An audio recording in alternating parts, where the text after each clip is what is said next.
Welcome back, everybody, YouTubers, YouTubies, and YouTubeettes. Today we're going to do a little bit of a change of pace. We're going to take a step back in the past and look at some passes and some dyno stuff and blah blah blah from the old blue car that some of the OGs may remember from the beginning of the channel. Now this is back when the blue car was more street car type stuff, but check it out. This thing was really basic. A Dart Iron Eagle 331, a Precision Turbo 9888, a carburetor with some custom machine boost reference power valves, Megasquirt to control the spark, and Australian heads of all things. It had Australian heads on it, the CNC ported ones. I think I actually bought them off of eBay. Bought them bare, threw some springs, stainless valves, good stuff in them. And yeah, that was it. It was really simple, stone cold reliable. I kicked myself in the ass 1,000 times for ever taking the car apart in the first place. But all this stuff you're about to see stems back from mid-2012 to the end of the year. Now, keep an eye on this first clip. On the dyno, if you listen close towards the end of the pull, you'll hear the car lean out and kind of lay down. And then the following clip, you'll see the car on the line having all kinds of trouble spooling up and just popping and farting and not having a good time. All that stems from the custom power valves that I had made way too sensitive. After that, you'll see the car totally different. It wakes up, it spools up easy, and some of the staging where it seems like it takes forever is actually me being apprehensive about it spooling up and thinking it's going to take forever, and it was just me doing that. So check out these next few clips. I think the car ran 540s, 550s right there, mid 130 mile an hour range. And then we got some progression a little bit further on in the season, and you'll see where I figured things out. So check it out. Here we go. Next clip coming up.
Okay, so I know some of that stuff looks like it was probably filmed with a potato, but keep in mind this video is, all the footage, with the exception of this commentary, is somewhere around 6 years old, so yeah, that's just what it is.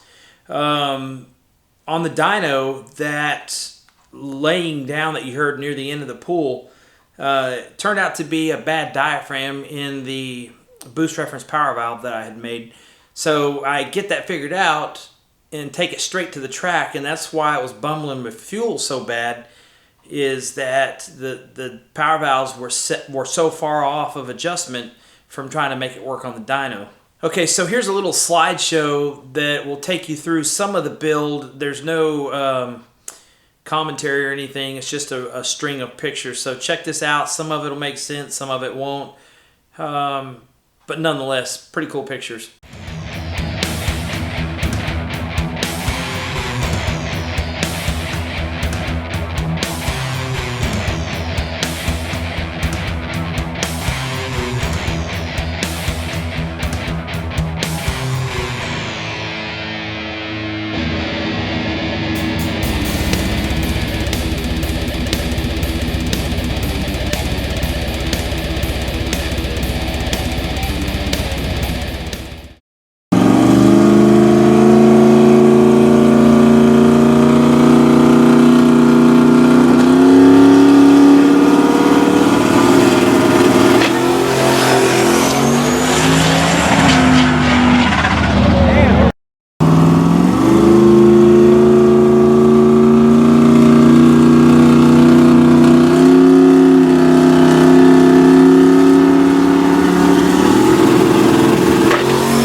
Okay, so check this out. This is a little bit later in the season. I started to figure things out. I got the power valves adjusted right. This thing, the air-fuel ratio on this carburetor was spot on perfect. I couldn't have asked for any better performance.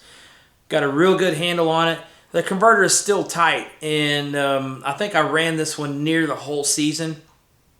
But the funny thing was, the guy in this red car that's in the other lane, he kept coming up to me all night long. Hey man, let's race. Hey man, let's race. You know, come on, let's do this. And you know, I'm trying to figure the car out, so I'm running solo passes, and I'm really not trying to cut a light or anything like that. And later in the night, he pulls up next to me and intentionally tries to stage with me.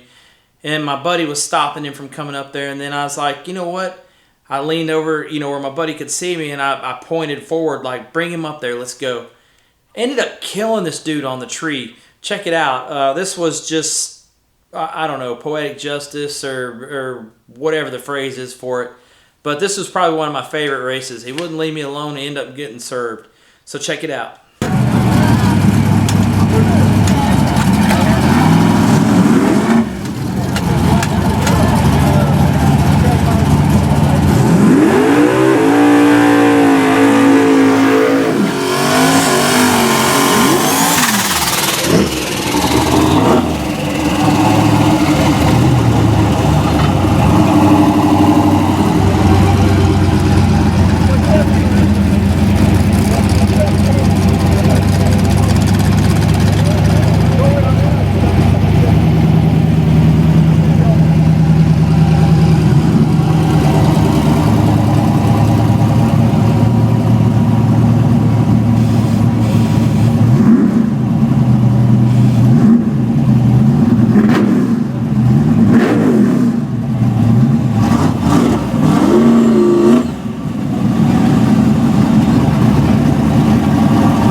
Okay, last clip coming up. Check it out. This was when I really started figuring the car out.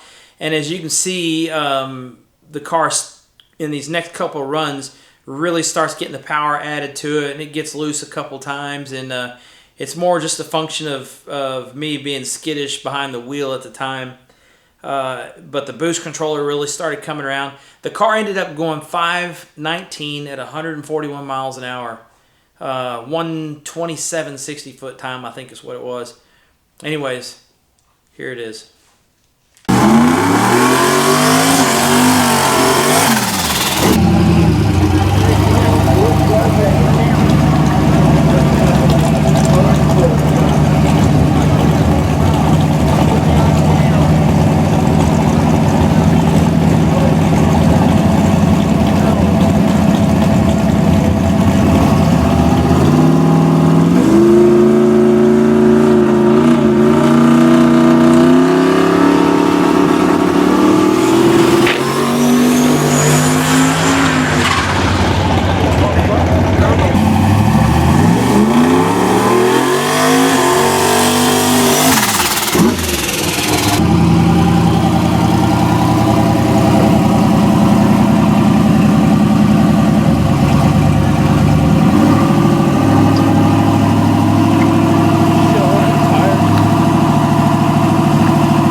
All right, thanks everybody for taking the time to take this little blast from the past with me. I was thumbing through some old videos, ran across this footage, and I had to share it with you guys. Some of my favorite times was during that season right there. That car was great, man. And like I said earlier, I just kicked myself in the ass for taking it apart. But anyways, the new car coming up soon. I hope turns out just as good as that one did. Also, I got a couple more Blast from the Past videos coming up. Going to include some local guys around here and also Boosted GT. Stay tuned. Thanks, guys, for watching the video. I appreciate it, and we will see you in the next one.